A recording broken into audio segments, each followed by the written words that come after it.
Praise lord. అందరికీ దేవుడు నామమున బాగున్నారా? ఉదయకాల సమయంలో దేవుడు మనతో మాట్లాడుతున్నమాట చూద్దామా?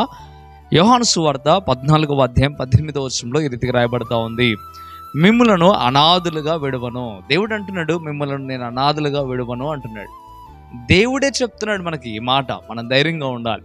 ఒకవేళ మనుషులు మనల్ని విడిచిపెడతారు, ఇదిగో నమ్మిన వారు నిన్ను విడిచిపెట్టి ఉండొచ్చు, నువ్వు ప్రేమించిన వారు నిన్ను విడిచిపెట్టి ఉండొచ్చు, ఆఖరికి నీ తల్లి కానీ, నీ తండ్రి కానీ, నీ సోదరులు కానీ, తోడబుట్టిన వాళ్ళు కానీ, కట్టుకున్న వాళ్ళు కానీ ఎవరైనా నిన్ను విడిచిపెట్టవచ్చేమో, కానీ దేవుడు అంటున్నాడు నిన్ను అనాథులుగా విడవను అని చెప్తా ఉన్నాడు. ఈ దినాన మనుషులను నమ్ముకున్నట్టు కంటే యెహోవాని ఆశ్రయించడం మేలు. చాలా వరకు మనం మనుషులను నమ్ముకొని మోసపోతూ ఉంటాం. అందరూ మనల్ని అనాథులుగా విడిచిపెడతా ఉంటారు.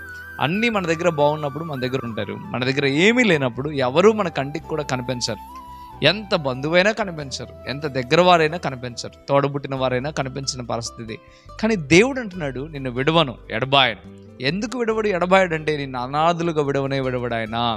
నిన్ను అనాథగా ఉంచడానికి ఇష్టపడు, ఎవరు లేని వారిగా ఉండడానికి అస్సలు దేవుడు ఇష్టపడు. అందుకే అంటున్నాడు, నిన్ను నేను అనాథగా విడిచిపెట్టను, నేను నీకు తోడుగా ఉంటాను. నీ శ్రమల్లో తోడుగా ఉంటా, నీ కష్టాల్లో తోడుగా ఉంటా, నీ ఇబ్బందుల్లో తోడుగా ఉంటా, నీ సుఖంలో కూడా నేను తోడుగా ఉంటా. అసలు నిన్ను విడిచిపెట్టను అని దేవుడు చెప్తా ఉన్నాడు. కానీ నువ్వు ఎందుకు భయపడుతున్నావు? ఎందుకు నువ్వు దిగులు పడుతూ ఉన్నావు?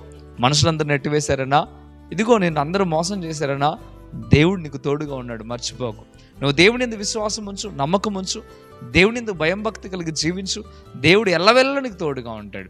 తనను నమ్మిన వారిని ఆయన ఎప్పుడూ కూడా విడనాడు వాడు కాదు.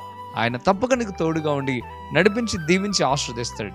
ఒకవేళ ఇంకా ప్రభువునందు విశ్వాసం ఉంచలేదా, ఈ క్షణాన్ని విశ్వాసం ఉంచు, ఆయన నీకు తోడుగా ఉండి నడిపిస్తాడు. అనేక మంది విడిచిపెట్టినప్పటికీ దేవుడు తోడుగా ఉండి నడిపించి దీవించి ఆస్వాదించబడిన భక్తులు ఎంతోమంది ఉన్నారు.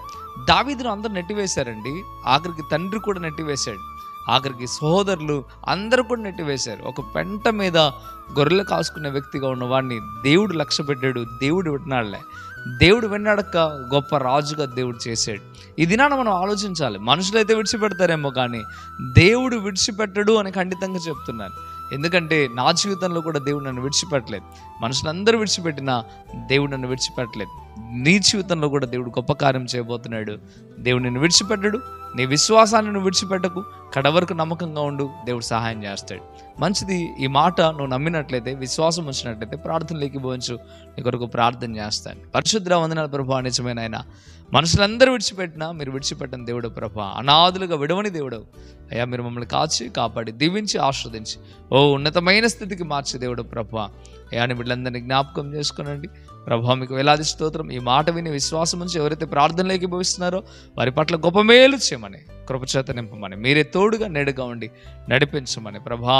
మనుషులందరూ విడిచిపెట్టినా మీరు ఎడబాయని దేవుడు కనుక అయ్యా, నిన్ను ఆశ్రయిస్తుండగా మీరు ఎప్పుడు కూడా నైనా వారిని విడవక ఎడబాయక కాచి కాపాడే దేవుడు అని నమ్ముతూ విశ్వసిస్తూ అడిగి వేడుకుంటున్నాము తండ్రి. Amen, amen.